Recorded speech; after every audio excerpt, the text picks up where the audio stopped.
नमस्ते। क्लासिक हिंदी नैतिक कहानियों और बचपन के विकास पर आधारित इस खास चर्चा में स्वागत है। आज हम देखेंगे कि ये कहानियां सिर्फ टाइम पास का जरिया नहीं है, बल्कि इंसान के दिमाग और उसके कैरेक्टर की एक मजबूत नींव तैयार करने का बहुत ही बेहतरीन और साइंटिफिक टूल है। अक्सर ये सवाल सामने आता है कि बच्चों को जिंदगी के अहम सबक सिखाने के लिए एकदम परफेक्ट कहानी कौन सी रहेगी। इसका जवाब असल में इन सदियों पुरानी कथाओं की पावर को समझने में छिपा है। तो आइए डिकोड करते हैं कि कैसे एक सिंपल सी कहानी बच्चों के सोचने का पूरा नजरिया ही बदल सकती है। तो चलिए जल्दी से देख लेते हैं कि आज हम किन किन टॉपिक्स को कवर करने वाले हैं। पहला, कहानियों का जादू। दूसरा, मेहनत की मिसालें। तीसरा, चरित्र और बुद्धिमानी। चौथा, इन कहानियों का मनोवैज्ञानिक असर। और अंत में कुछ सबसे बेहतरीन किताबों के सुझाव। बिना किसी देरी के शुरू करते हैं अपने पहले सेक्शन से, कहानियों का जादू और कैसे ये एक मजबूत फाउंडेशन तैयार करती हैं। यहाँ जो बात सबसे ज्यादा दिलचस्प है वो ये है कि एक अच्छी कहानी का काम सिर्फ मनोरंजन करना नहीं होता। ये असल जिंदगी के सबक सिखाने का सबसे आसान और कारगर तरीका है। जब बच्चे कहानियां सुन रहे होते हैं तो वो सिर्फ शब्द नहीं सुन रहे होते हैं, वो अलग अलग सिचुएशंस को हैंडल करना और सही गलत के बीच का फर्क समझना सीख रहे होते हैं। एक तरह से ये कहानियां बिना किसी लेक्चर या दबाव के लाइफ की सबसे मुश्किल गुत्थियों को बहुत ही सहज तरीके से सुलझाना सिखा देती हैं।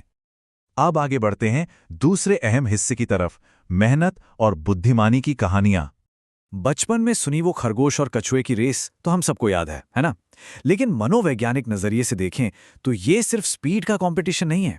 ये बहुत ही शानदार तरीके से दिखाता है कि तेज रफ्तार अगर घमंड और ओवर कॉन्फिडेंस के साथ हो तो वो हार का कारण बनती है। वहीं दूसरी तरफ धीमी लेकिन लगातार कोशिश, जहां पूरा फोकस सिर्फ अपने लक्ष्य पर हो, वो हमेशा जीत दिलाती है। इसका मतलब बिल्कुल साफ है, घमंड का नतीजा हमेशा बुरा होता है और जीत उसी की होती है जो बिना रुके पूरे डिटर्मिनेशन के साथ लगातार मेहनत करता है। ये एक ऐसा लाइफ लेसन है जो हर उम्र में काम आता है। बिल्कुल इसी तरह चींटी और टिड्डे की कहानी को ले लीजिए। चींटी सर्दियों के लिए पहले से तैयारी करती है, जबकि टिड्डा बस आज के मजे में लगा रहता है। ये हमें डिलेड ग्रेटिफिकेशन सिखाता है, यानी भविष्य के लिए आज की इच्छाओं को थोड़ा कंट्रोल करना। आज का अनुशासन और मेहनत ही हमारे कल की सुरक्षा तय करते हैं। टिड्डे का आलस एक सीधा सा वार्निंग साइन है कि बिना प्लानिंग के फ्यूचर हमेशा रिस्क में रहता है। और प्यासे कौवे की कहानी इसे और भी पक्के तौर पर साबित करती है। घड़े में कंकर डालकर पानी ऊपर लाना ये क्या दिखाता है? यही कि जब कड़ी मेहनत के साथ साथ आपकी बुद्धिमानी का सही तालमेल होता है तो कोई भी मुश्किल बड़ी नहीं लगती।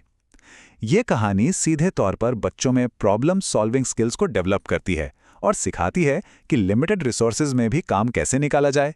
यही चीज एक अलग एंगल से तब देखने को मिलती है जब एक विशाल हाथी और छोटी सी चींटी का आमना सामना होता है। यहां महज शरीर के आकार की ताकत पूरी तरह से दिमागी रणनीति के सामने घुटने टेक देती है। इससे एक बहुत ही पावरफुल मैसेज मिलता है कि अकल हमेशा शरीर की ताकत से बड़ी होती है। एक शांत और चतुर दिमाग किसी भी बड़ी से बड़ी ताकत को हरा सकता है। जरा सोचिए, ये एक विचार ही बच्चों के अंदर कितना गहरा आत्मविश्वास भर देता है।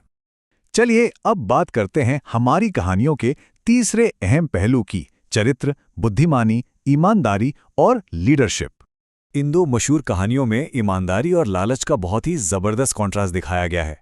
एक तरफ ईमानदार लकड़हारा है जिसे सोने चांदी की कुल्हाड़ी ठुकराने पर सच बोलने का इनाम मिलता है, और दूसरी तरफ वो लालची कुत्ता है जो नदी में अपनी ही परछाई देखकर और ज्यादा पाने के लालच में अपना ही खाना गवा बैठता है। ये साफ तौर पे सिखाता है कि लालच से सिर्फ नुकसान होता है और जो पास है उसमें संतोष रखना ही असली अचीवमेंट है। इस पूरी बात का निचोड़ यही है कि ईमानदारी से बड़ा कोई गुण नहीं है। जो सच बोलते हैं उन्हें हमेशा उसका फल मिलता है, और समाज में एक दूसरे पर भरोसा कायम करने की ये सबसे पहली शर्त है। अब जरा इस टेबल पर नजर डालते हैं। यहाँ 4 और शानदार क्लासिक्स हैं जो हमारे सोशल बिहेवियर को शेप देते हैं।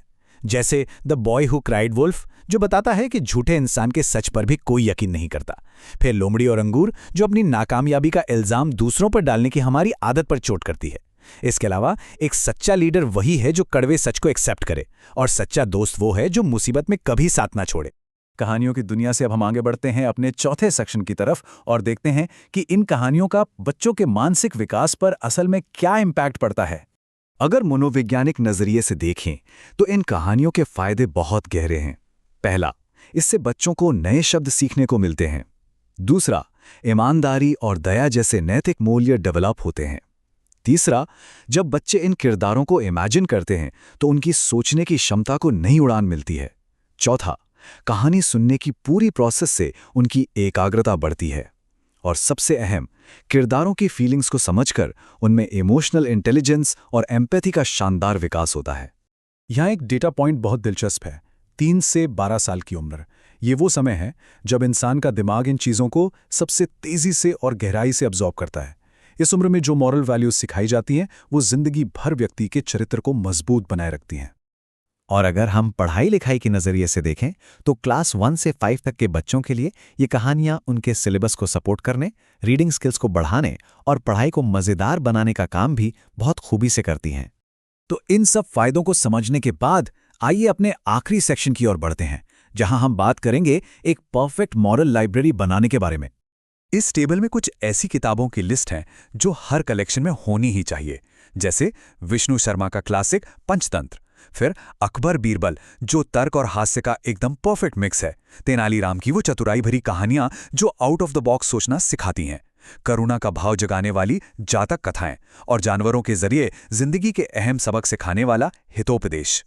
तो अगर हम इन सबको समराइज करें तो रोजाना ऐसी कहानियां पढ़ने या सुनने के लॉन्ग टर्म फायदे बेमिसाल हैं। ये रोजाना वोकैबुलरी तो बढ़ाती ही हैं, साथ ही एनालाइज करने की क्षमता को भी तेज करती हैं। कहानी सुनाने वाले और बच्चे के बीच का बॉन्ड स्ट्रांग होता है। ये फ्यूचर के लिए एक बहुत सॉलिड फाउंडेशन तैयार करती हैं। और सबसे बड़ी बात, ये एक मजबूत चरित्र का निर्माण कर एक बेहतर इंसान बनने की राह दिखाती हैं। अब इस पूरी चर्चा के अंत में एक बहुत ही अहम सवाल आता है। एक सही कहानी का चुनाव आने वाले कल के चरित्र को पूरी तरह बदल सकता है। तो कल को बेहतर और अधिक जिम्मेदार बनाने के लिए आज रात कौन सी नैतिक कहानी पढ़ी जाएगी? ये एक ऐसा फैसला है जो बहुत छोटा लगता है, लेकिन इसका असर एक उज्जवल भविष्य के लिए बहुत बड़ा होता है।